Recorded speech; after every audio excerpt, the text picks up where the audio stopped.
যারা বলে রাজনীতির সাথে কোরআনের কোনো সম্পর্ক নাই, তাদের জন্য আজকের এই ভিডিওটা দেখে যাবেন। রাজনীতির সাথে কোরআনের কোনো সম্পর্ক নাই।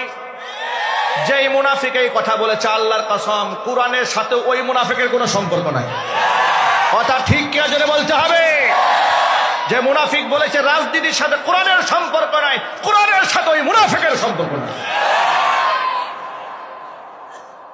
এই জন্য আমার ভাইয়েরা, একেবারে কথা পরিষ্কার, মুসলমানদের দেশে আপনি রাজনীতি করবেন, ধর্ম বাদ দিয়ে রাজনীতি করতে পারবেন না।